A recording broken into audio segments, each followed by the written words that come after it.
Good morning, everyone.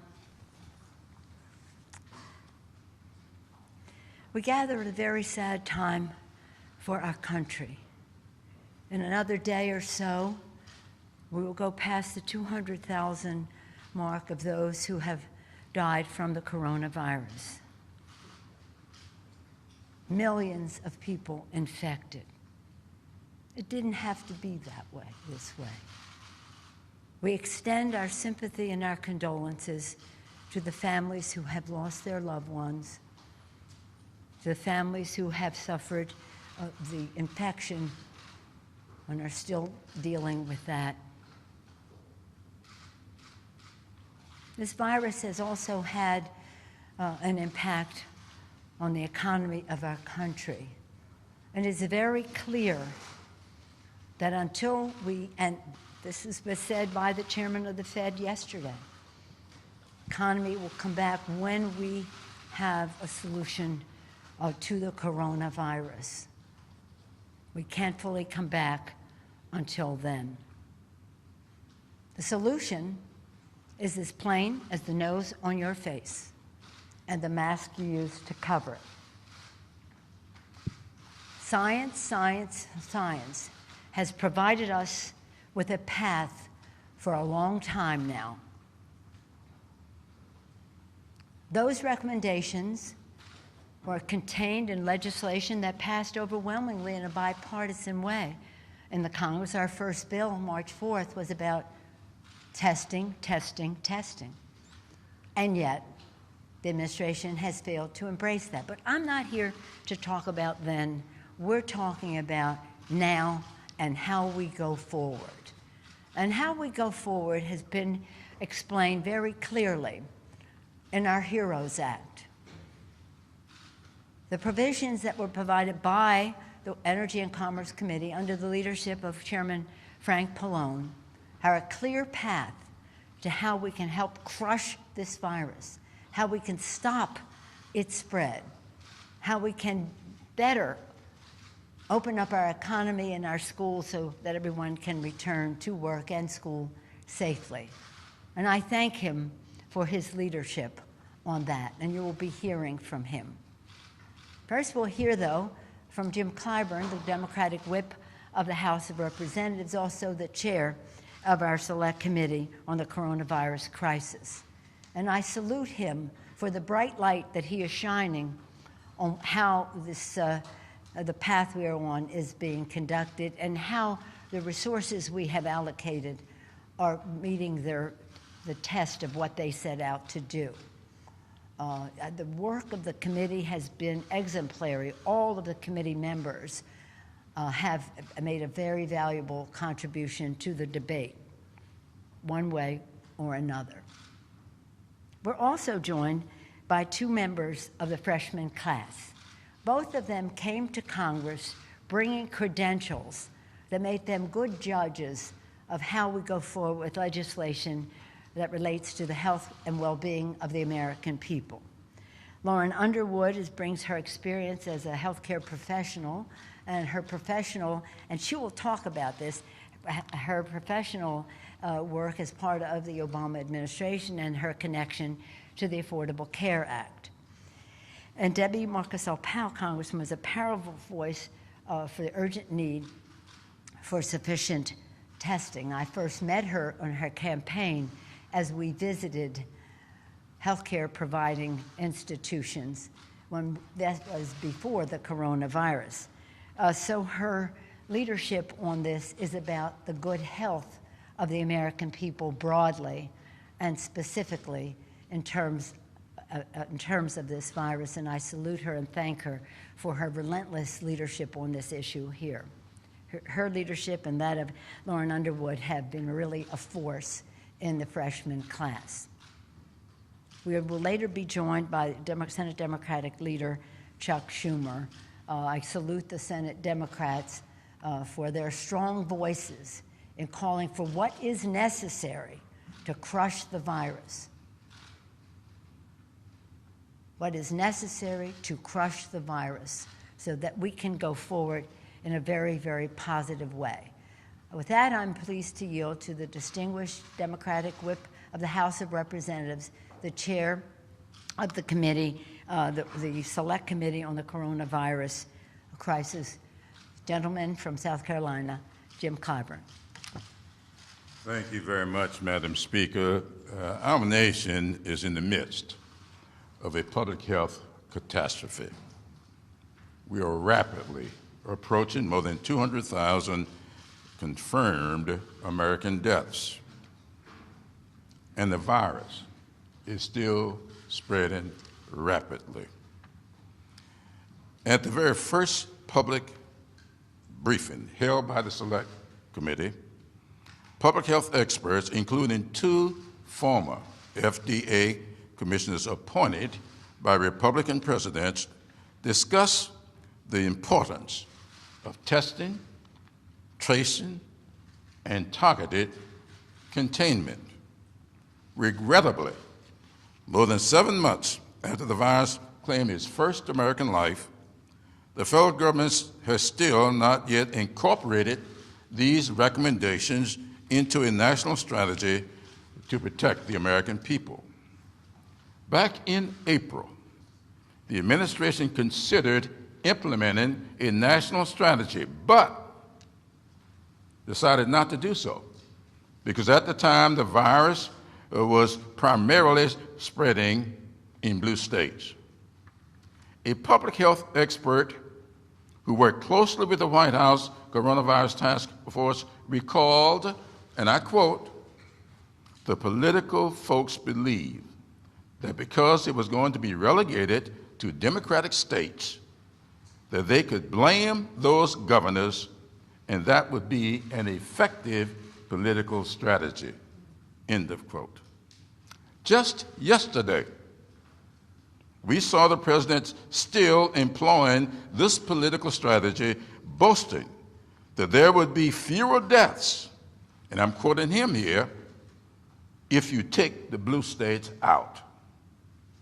That is unconscionable.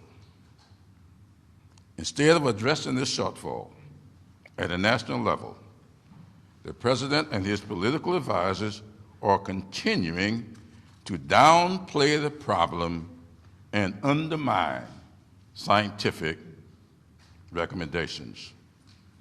The Select Committee is investigating several instances of political meddling, and we are determined to provide the truth to the American people.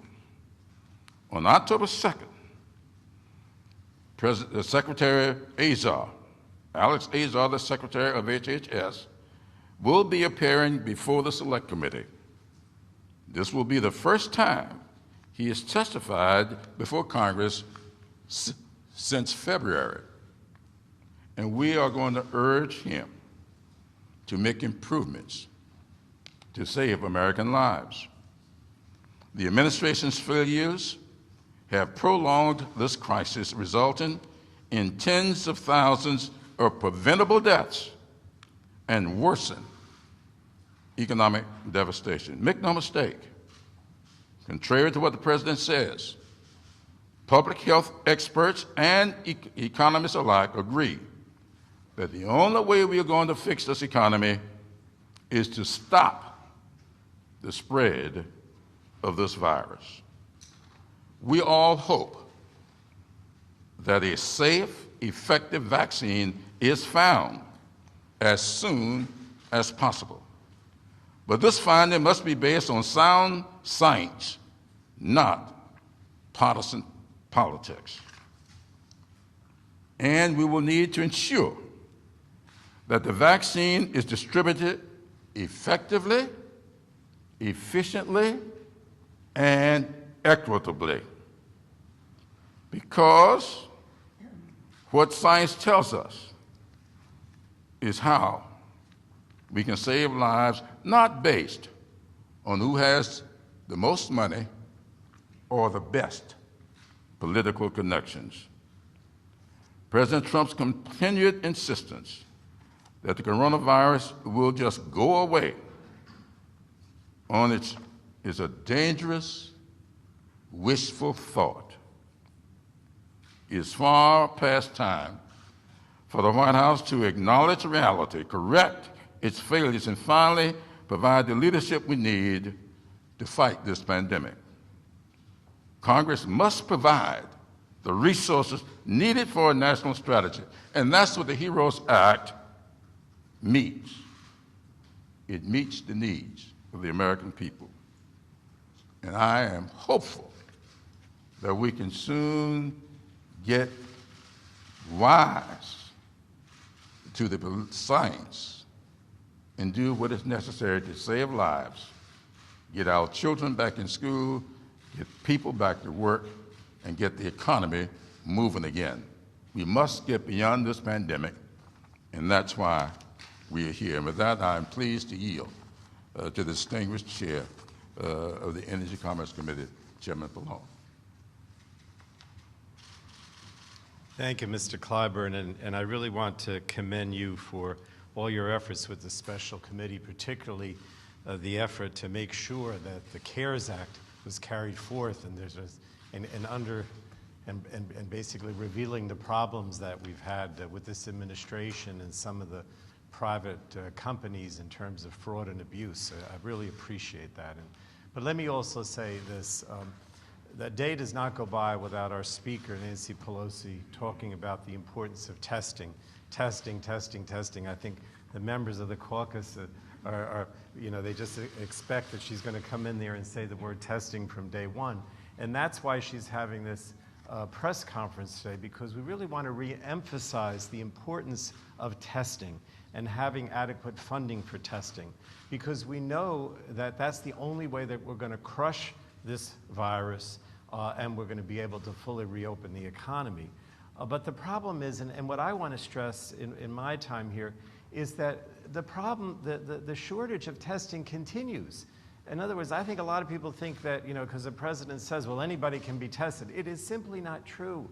The reality is, and just give you some figures, that right now only about 800,000 tests are conducted daily, when the public health experts say we need to be doing at least 4 million every day in order to effectively contain the virus. The fact of the matter is that the states have been running out of money to do the testing. I'll use my own example of New Jersey.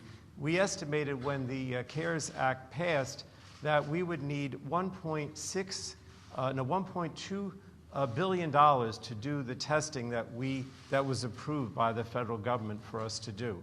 We only got half of that. We haven't had any money from the federal government for testing for almost 2 months. And you could talk to anybody from Texas, Sheila Jackson Lee has talked to me about this, so many others around the states that are simply not able to do the testing and also the contact tracing that goes along with it. And what we did in the HEROES Act, and that's why the speakers and all of us are reemphasizing this today, is to have a national strategy for testing and contact tracing with clear benchmarks and clear timetables. I'm not going to read you the language, but substantively, it sets up a national plan to actually do the testing and contact tracing that's necessary. And when I talk about the contact tracing in this context, let me give you an example again from my home state. Our numbers had really gone down over the summer in terms of the people contracting or getting the virus. And then all of a sudden at the Jersey Shore, in my district, and at some other places, Rutgers football team parties with kids, the contact tracing showed that when the numbers started to go up a little again, that it came directly from those parties, and the governor was able to act and take enforcement action, so we didn't have a lot of those parties. It was the contact tracing of the people that got the virus that they went back and were able to find out what its source was. So this is how you crush the virus. You do the testing, you do the contact tracing, and then you can figure out exactly what needs to be done. But the problem is that that's not happening around the country right now, and also we have a very uneven playing field here, right? When the government was supposed to, when the White House task force was basically around, and they said we were going to approve state plans for testing and contact tracing, they said a minimum of like 2%. Some states were even less than that. So some states are at 2%, some are at 6%, some have gone higher. It needs to be uniform.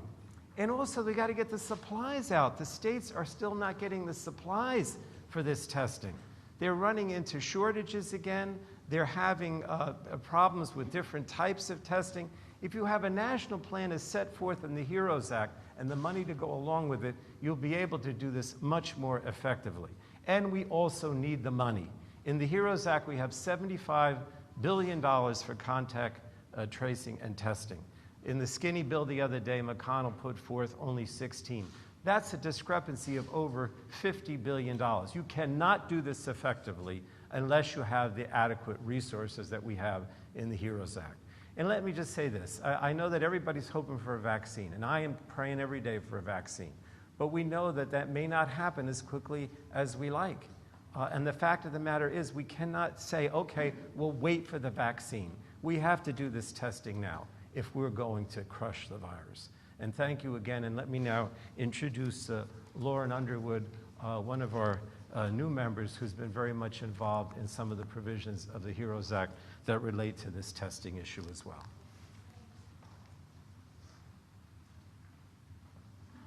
Well, thank you, Chairman Pallone. And Madam Speaker, thank you for bringing us together to underscore the urgency of the investments that we've made in the HEROES Act to expand access to COVID-19 diagnostic testing. As a proud registered nurse, I am steeped in a clinical profession marked not only by compassion, but also an unshakable commitment to science. Driven by my commitment and background to healthcare, I came to Congress to be a data-driven, evidence-based policymaker. And that background has never been more important than when COVID-19 began to spread across our country and around the world. Throughout this pandemic, we've seen the critical importance of trusting science, and we've seen the unacceptable cost of rejecting it. When House Democrats passed the HEROES Act 124 days ago, we made an investment guided by clear evidence. The best tool that we have to contain COVID-19 is a robust testing infrastructure that will allow us to identify where the virus is spreading and act swiftly to protect others from getting infected. And yet, while experts called for the United States to ramp up testing, President Trump admits he directed his team to, quote, slow the testing down. And although the HEROES Act included $75 billion to provide our public health leaders with the testing resources that they need to keep our community safe, Senate Republicans won't even bring this bill to the floor for a vote. Because the president has failed to meet his responsibilities to keep Americans safe from this virus, and because Senate Republicans have thus far neglected to pursue legislation that meets the moment, our small businesses are devastated, our schools cannot safely reopen, more than 195,000 of our fellow Americans have tragically died, and over 6.5 million will forever have a new pre-existing condition. It didn't have to be this way. We can look at the successes of our allies around the world, whose leaders didn't downplay COVID-19 when it arrived at their shores. They listened to experts, implemented testing strategies, and invested in the medical equipment and supplies that would be needed to fight this once-in-a-century crisis. As we head into the fall and face the prospect that COVID-19 transmission will worsen, we must pass the HEROES Act and provide the funding for testing initiatives that will be necessary to save lives and protect our communities. America cannot afford another day of Republican inaction. Our communities need the HEROES Act now. Thank you, and it's my honor to introduce my colleague, Congresswoman Debbie Murkisell-Powell. Thank you, my dear friend. Thank you so much, Madam Speaker, for holding this press conference today. Let me say, Madam Speaker, you're absolutely correct. I've spent years working in healthcare and talking to top public health experts, epidemiologists, and I can say this. They are not political. They don't care about party affiliation. They spend their entire career studying infectious diseases and understanding how to crush down viruses like coronavirus. And I know that families across the country and also in my own district, Florida's 26th district, are frustrated. They're anxious. They're heartbroken because they've lost their loved ones. And now we've been dealing with this virus for 7 months.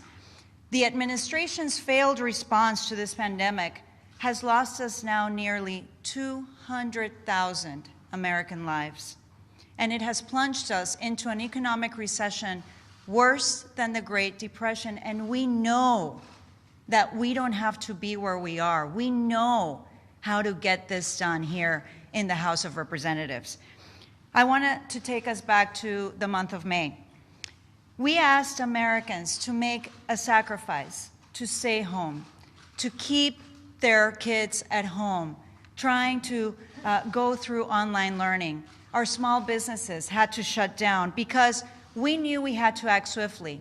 In the House of Representatives, the Democrats passed the HEROES Act so that we can provide the funding necessary to support a very comprehensive and strong public health infrastructure to increase and expand testing, to make sure that we implement contact tracing, to have spaces available to quarantine those that have the virus so that we can safely reopen, so parents can feel safe to once again send their kids back to school, and our small businesses, whether at a quarter capacity, 50% capacity, or 100% capacity in certain areas, could safely reopen. But unfortunately, the Senate and this administration have completely turned their backs on mothers and fathers, nuestros abuelos y nuestras abuelas, by not taking any action. And what has happened? This virus has spread, and our families and our children have paid the ultimate price. Take my home state of Florida.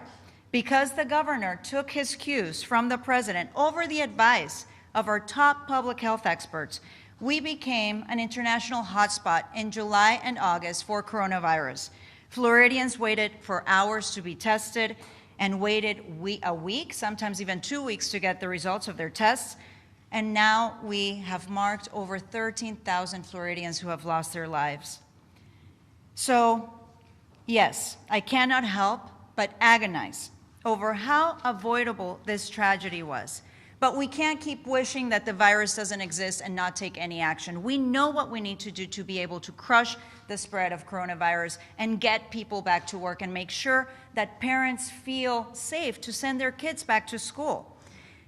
All of these answers lie in the HEROES Act, which provides us with the tools needed to act aggressively and comprehensively in this moment. It gives us $75 billion for the testing capability that health experts have recommended for months. With the HEROES Act, we know we can contain the virus, reopen our schools and business safely, and regain the trust of Americans across the country and those that want to once again visit our beautiful state of Florida so that we can get back America on track. Inaction is irresponsible, short-sighted, and disrespectful to American families, our small businesses, and most importantly, our children. What we need right now is to pass the HEROES Act, and we need that now. Thank you. Thank you very much, my colleagues, for your very informed statements and idealistic approach to how we protect all Americans. When you talk about the administration ignoring the facts and the Senate, that means the Republicans in the Senate. We're very proud of the leadership of Leader Schumer, as I mentioned earlier, proud of all the Senate Democrats for recognizing the need for us to base our decisions on science, science, science, and that means testing, testing, tracing, treatment, mask wearing, separation, ventilation, you name it. The scientists have made it very clear what we need to do to crush the virus, and a real champion in doing that is our distinguished Democratic leader from the Senate. It's always a pleasure to welcome him back over to the House side, where many of us had the privilege of serving with him for many years. Mr. Schumer.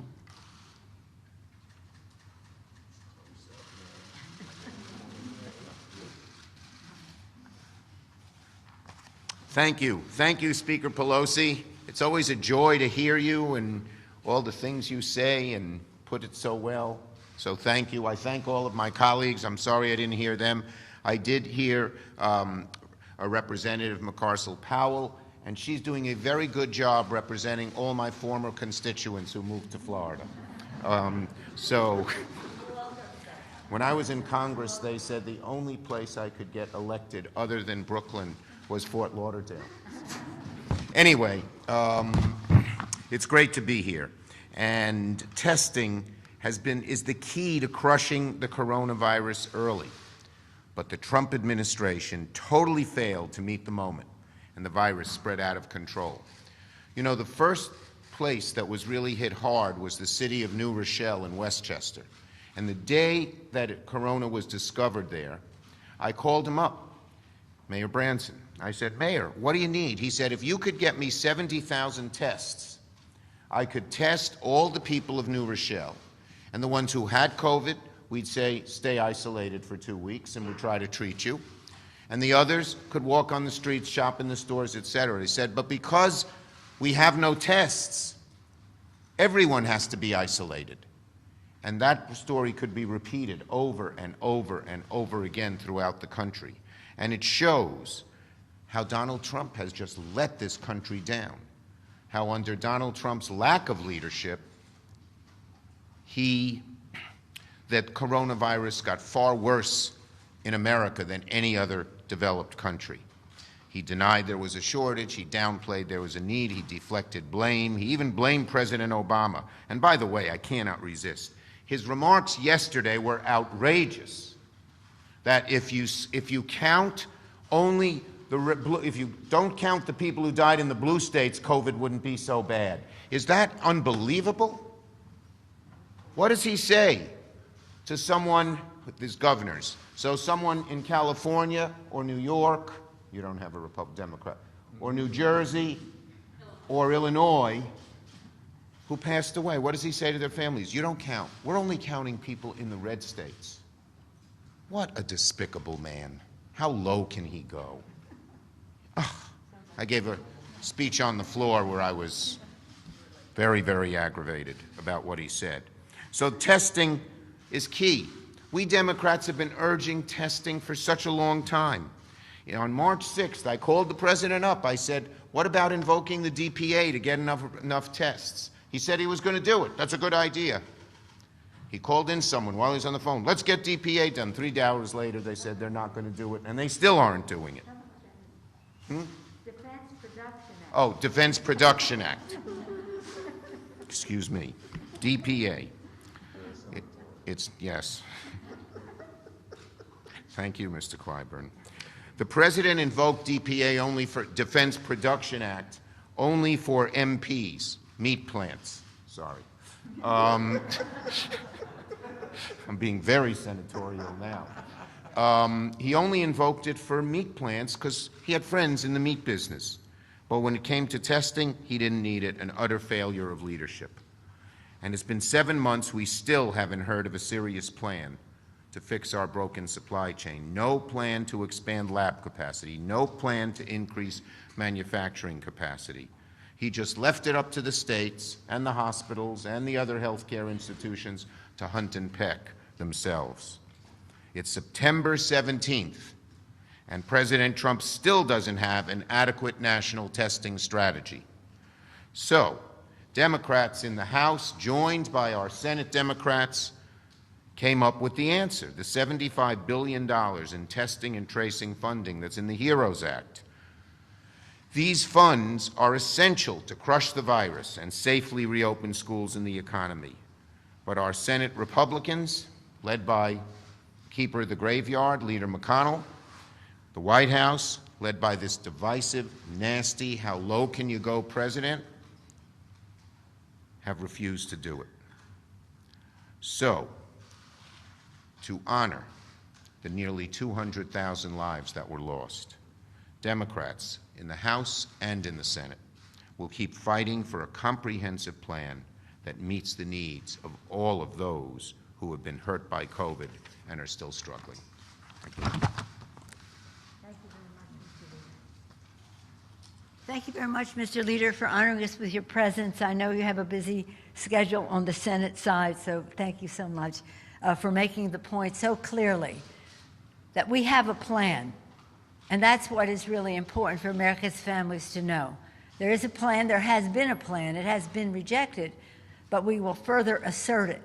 It doesn't happen without resources. So when we had $75 billion in the plan that Mr. Pallone put forth and supported by House and Senate Democrats, the Republicans said, we have 15, you have 75, let's compromise, we'll go to 16. Oh, really? Do you not understand the gravity of the situation? Either you do not understand the gravity of the situation or you don't care. But the fact is that 200,000 people in another day or so will have lost their lives to this disregard for science. Could we have saved everyone? No. But many people, yes. So our purpose here today is to say to the families of America, we have a plan, we have had a plan. It's a plan that takes responsibility for testing, tracing, treatment, separation, ventilation, mask wearing, and the rest. We know that that will save lives, that will curb the virus, that crush the virus, and again, enable us to open our economy and our schools more safely. A number of months will go by until we get a vaccine, and we all pray, as Mr. Pallone said, we pray for a vaccine. We hope that it will be soon, and that it will be available, as Mr. Clyburn said, equitably. I will add ethically to everyone in our country. But we can't have it one day before it is ready. We don't want it one day later or one day sooner than it is ready. And that means we cannot have political interference into the production, the discovery of that vaccine. We thank our scientists who are working so hard on it. Great minds in our country working 24/7 to produce that. And when we get that, we have to have an ethical distribution system that makes it available to everyone, because everyone has to have that access. Right now, the disparity of the assault of this virus on the American people is appalling. A minority, a Hispanic child maybe is 5 times, a Hispanic person, 5 times more likely to go to the hospital because of coronavirus than a white child. Even greater numbers for African American community. That's just not right. So when it comes to COVID and the rest of it, we have to have scientific and fair treatment of all Americans. Testing, tracing, treatment, separation, mask wearing, and the rest. Relying on science. With that, if there are any questions on this subject. Yes, sir. Yeah, or just on this subject. I'll take questions after, but I don't want to hold up my folks on anything other than this right now. Well, no, I think this is given the scale of what we're describing here, the magnitude of it, do you view $2.2 trillion as the absolute floor red line for any negotiation? Well, we have come down. You know, I know some of you say, why can't you compromise? We have compromised. We came down $1 trillion. We asked them to go up $1 trillion. Instead, they went down, not recognizing the need. We then further, Mr. Schumer and I further went down and said, we'll meet you halfway, and that's where we are. Since that time, though my members will attest, the needs have only grown since May 15th, 4 months ago now, and 2 days, 2 days ago. The needs have only grown. Some of the needs for the small businesses, needs for restaurants, needs for transportation and the rest. So we're going to have to reallocate some of that money so that we can meet the needs as we see them. The fact is we shouldn't be going down because we have these needs so that we can open up our economy as we crush the virus. Again, we have a massive problem in our country. We have a massive problem, and they put forth not only a skinny bill, I know as Mr. Schumer says, an emaciated bill. And so I'm so proud that all the Senate Democrats voted against that. But it takes money. We spent trillions of dollars shoring up the credit in our country. You look at the statement of the chairman of the Fed yesterday. He attests to that. And that's important to the stock market, and we don't object to the stock market doing well, that's for sure. But why can't we spend what it takes to shore up the middle class in our country. So again, when we go into a negotiation, it's about the allocation of the resources, but it's hard to see how we can go any lower when you only have greater needs. Yes, sir. Yeah. We've heard a lot from moderate Democrats saying, well, why not do some sort of a ministerial bill and things? What do you say to these members on your side of the aisle who represent swing districts, or there are two here today, who come to you and say, Madam Speaker, we realize what the value of the $3 trillion legislative in May, but let's do something else. What's your response? Well, they don't say that actually. They don't say that actually. Well, they don't say it to me. What they say is we need to have a solution, and we want the best possible agreement that we can for America's working families. You may have, by anecdotally, someone who may say, I don't care how small it is, I want it just to go. I have not heard that. I'm very proud of our members. We have three kind of arenas. One, who want to bring the $3.4 trillion to the floor again. Others who say we cannot bring anything to the floor unless we have an agreement, because we want it to work for the American people, and that is what we're striving for. Others will say, let's just put our own proposal on the floor. Yeah, so you hear different things, but the fact is we want to have an agreement, and we will stay until we have an agreement. And why don't you go ask the Republicans why they don't want to feed the 14 million hungry children in America who are food insecure, or maybe address the needs of the millions of American families who are on the verge of eviction, or why they have a disdain for state and local government, which are our heroes, healthcare workers, teachers, first responders, police and fire, transportation, sanitation, food workers. We could not function as a country without the work that they do. And yet they say, oh, they're blue states, we're not sending any money there. Disdain for state and local government, which the Fed says is very important to our economy. Contempt for science. But we're not here to go there. We are here to say we can stop this, and we have a plan to do it. So let's just do the plan, exactly the plan that scientists and academics are putting forth. Testing, tracing, treatment, separation, ventilation, mask wearing, washing your hands. Well, that's the sanitation part. Let's just do what we know needs to be done without contempt for science and with respect for every person in our country. I'm very excited about the dynamism in my caucus, so that you know. It's a vitality that I thrive on. So again, we're in a good place, don't you think, Mr. Clyburn? Absolutely. Absolutely. Any of you want to respond to that? Clyburn? Go ahead. Clyburn?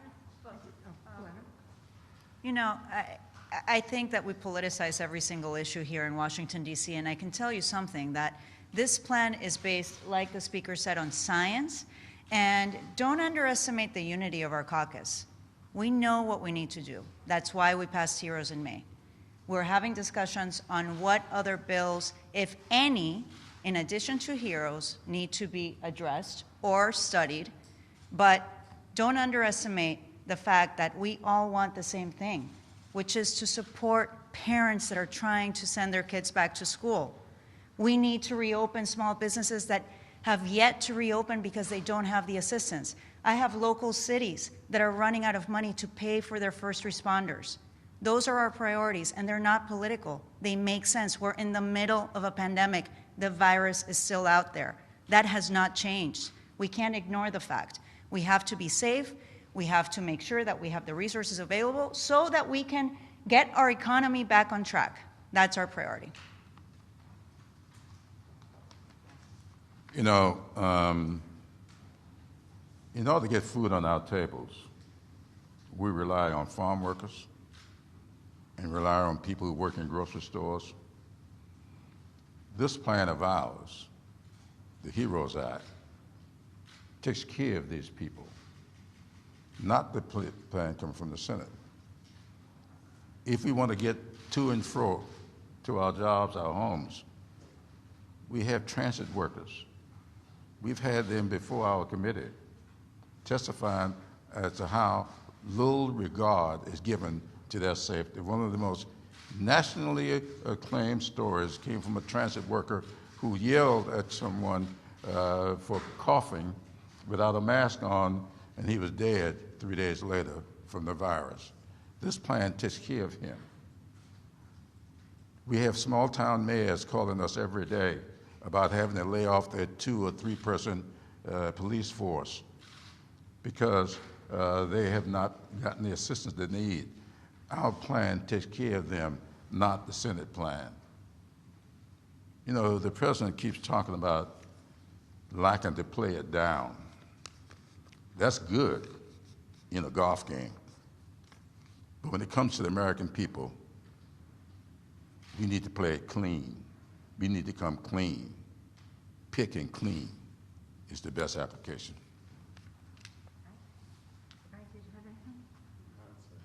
Thank you again, Mr. Pallone, for his extraordinary leadership on this subject. He brings so much history and knowledge and, again, respect for science to the proposal that he put forth. And we cannot do anything less if we expect to crush the virus.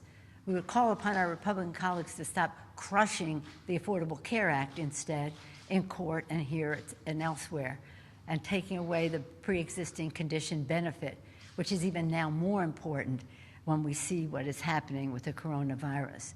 So I thank our distinguished whip for the leadership he has in making sure as we go forward that we understand what has worked and what hasn't as we go forward. I thank Mr. Pallone for the plan. There is a plan, taking responsibility to open up our economy and our schools safely. I'm very proud of our freshman members who bring their knowledge of health issues in their communities and in their professions. Lauren Underwood, thank you for your leadership and your strong statement. Deborah Marcusol Powell, thank you for yours. 2 states, Florida and Illinois, California, North Carolina, New Jersey, New York, the leader who just left. We all bring our experience to all of this. And as we mourn the loss of the 200,000, we will have appropriate remembrances in the Capitol. We are leaving for the Jewish holiday, Holy Day, this weekend. But as we return, we will return to pay our respects and offer our sympathy to the families who are so affected by that. Of course, I will be here. But I also want to say that in our communities, in the West, we have these wildfires which have destroyed millions of acres, taken many lives, and in the coast, the Gulf Coast, we have the storms that are now the rain is spreading. All of this, again, has a scientific answer in terms of climate. Again, science in contempt on the part of the administration when he was in California saying science doesn't know. No, science knows, and science knows better. So as we go forward, let us do so. But people say to me, as a Catholic, you know, it's either faith or science. Choose. I said, no. Science is an answer to our prayers, and may it bring us a vaccine soon. Thank you all very much. Speaker Pelosi, can I ask you a Brexit question just very briefly? You met with Dominic Raab last night. Did he give you any reassurances on Brexit? Another subject, so. And what was your reaction to Joe Biden's tweet last night, a very positive tweet voicing his support for the Good Friday agreement? I'm sorry. So the first one was at Dominic Raab last night. Did you receive any assurances? And then also last night, we saw Joe Biden tweeting, voicing a very strong support himself for the Good Friday. Yeah, so I didn't see the Joe Biden tweet, but yes, this is a subject about the Brexit as it relates to the Good Friday Accords. We have, in a bipartisan way, bicameral, have valued the Good Friday Accords not as an issue, but as a value for our country. President Clinton, George Mitchell, and the other side, so many people worked so hard for such a long time to bring peace. The last year I brought a delegation really led by Richie Neal, the chair of the Ways and Means Committee, but also co-chair with Peter King of the American Ireland, Friends of Ireland in the Congress. I point there because they sat there with the Taoiseach in March. And the meeting that we had yesterday was with the foreign minister of the United Kingdom. We have been very clear in saying to the United Kingdom, if you do harm to the Good Friday Accords and your Brexit arrangements, do not count on any bilateral U.S.-UK trade agreement. Bipartisan, bicameral support for the Good Friday Accords. To your question, the foreign minister was very positive about the Good Friday Accords and gave us assurances that there would be no construction or physical barriers at the border, but there are other issues, as you know. And this we visited last year. It was the 21st anniversary. The 20th was the bigger celebration the year before. We went last year. And when we were in Belfast, the Speaker of the Assembly there, he had an enormous reception. I want to say it was like a rally of all kids. And the two speakers were seniors in high school, one Catholic, one Protestant. And both of them said, we've lived our whole lives in peace because of the Good Friday Accords. We're not going back.